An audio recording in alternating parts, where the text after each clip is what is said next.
At the moment, I'm standing here talking in front of you. This is called the transmission model. And in the transmission model of learning, the single greatest determiner of what each of you will learn here today is moi. I, the great John, will cast these pearls before you swine, and you can gobble them up if you like, or not gobble them up. But I'm the determiner of the potential for learning in this room, because I'm the great transmitter. And if you don't get it, there's only two reasons you don't get it. One is you're too dumb, and I'm sorry about that. And the other is that you weren't paying attention. Because my messages are so beautifully transmitted, you can't possibly not learn. Now, some of you are smiling, but that is the dominant model used in many schools, in most universities, in most companies, in most families. It's used all around the world, even though we know it doesn't work very well. But it's remarkably persistent. See, what's wrong with this model? What's wrong with the transmission model is that here's what really happens. I want you to imagine this is me, or me as I used to look, and this is a message M, which is coming thundering out of my mouth towards you. And this is your head. And as my message hits your head, you filter it. You are filtering everything I'm saying. It doesn't go straight in. Our brains are designed to filter. Otherwise, our heads would just fill up with crap. So you've got to filter stuff. So as I say something, you filter it. And you'll do that all day. You'll filter when you're talking to each other, listening to each other. So my message M is filtered by two things. One is your mental models. Mental models is a term we use for your beliefs, your values, and your assumptions. So if I say something that fits with your beliefs, your values, and your assumptions, your filter goes, I'll let that in. That's good stuff. If I say something that doesn't fit with your beliefs, values, and assumptions, you go, It doesn't even get to the perceptual stage, let alone turn conceptual. So you're filtering all the time with your mental models, and you're also filtering with what your life's already taught you. You are all loaded with personal practical knowledge from living a life.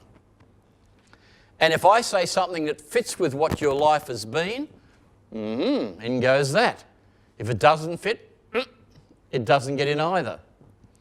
So even though you're not aware of it, at the moment, your mind is going,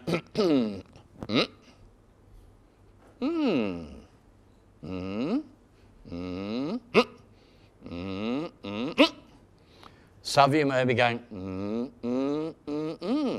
Some may be going, shouldn't have come today. But that's what you're doing. We construct our own knowledge. Children construct their own knowledge. Whether you like it or not, they are in charge of how they learn, not you. You can't force someone to take something in, even though you might like to think you can. Most of you have been parents, I presume, and you know that from good, strong experience. So, what we've learnt is that we construct our own world. When you leave today, you'll take a John Edwards with you. You'll take a Bill Martin with you. It's not me you'll take with you. It's your construction of me. And your construction of me isn't what Bill's construction of me is. It's not what Finn's construction of me is. It's not what my darling wife Sandy's construction of me is. It's your John Edwards. So there are thousands and thousands of John Edwardses around the world in the hearts and souls of people I've met over many, many years. And they're all different. For every speaking, like today, there'll be one speaking, there'll be 75 listenings. You'll all take away your own unique version. We have a name for it in Australia, we call it a half-assed version. So I have my M, you get your half-assed version, M dashed.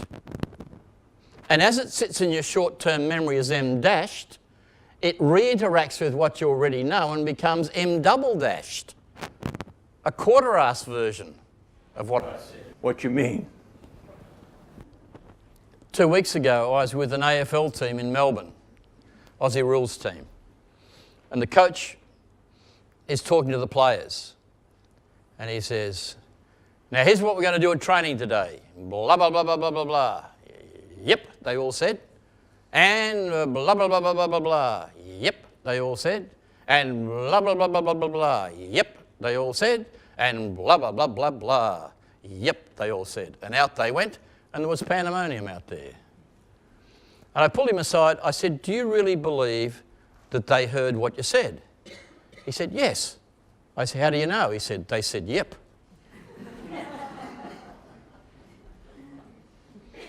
I said to him, "Let's try an experiment tomorrow.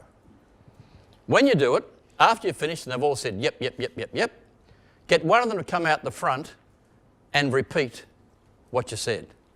"Okay," he said. "Yep, yep, yep, yep, yep." And he said, "Okay, Brian, come out the front and explain to the rest of the group." Or, "Well, I guess I really didn't get all of it." "Well, why don't you just share the bits you got?" "Well, I didn't really get any of it."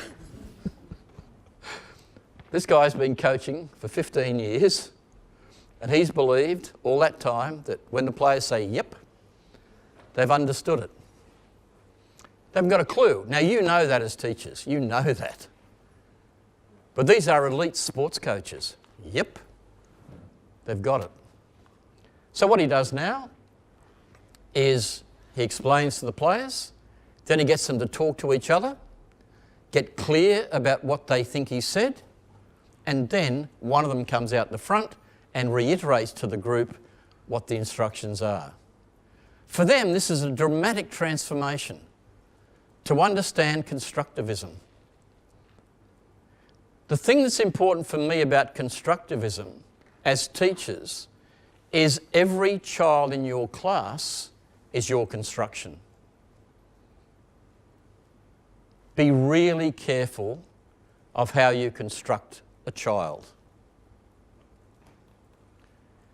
Because you can construct a child to be a particular way, and once you've constructed the child that way, it's very difficult for the child to do anything different. So one of the classics in school is at the end of a year, we test children and we say to them, "You're the top girl in the class. Well done, Christine. Shane, you're in the middle. But I'm sorry, you're the bottom. You clear? You're the bottom." Then we test them next year. "Good news, Christine, you're still the top. You are. Well done. And Shane, you're the... And you're the bottom, yeah. And next year, what are you?" Yes. 13 years, we tell people top, middle, bottom. And you finished number 231. They know after the first time. They know after the first time. You don't need to keep telling them. Everyone in the class knows who's top, middle and bottom. Be careful about the constructions you give, because I meet these people in the world of business who can still tell me whether they were top, middle and bottom at school. They're in their 40s and 50s and they still remember where they were. So the constructions you make, the constructions you help children make of themselves are really important. I'm not suggesting you lie to children, but I'm suggesting that you need to be very respectful of the constructions you make of fellow staff members, the constructions you make of children. What's needed is respect. Respect comes from a root, the word is respicere, which means to look again. If you want to respect a child or respect a fellow staff member, each day you should look at them with fresh eyes. Respect them. Have a fresh look at them. Give them a chance to be different. Don't pigeonhole them and leave them stuck with the first construction you made. Just turn and talk to the people around you. Think of a child or a fellow staff member that you need to go back to school next week and respect. Look with fresh eyes. Talk about it.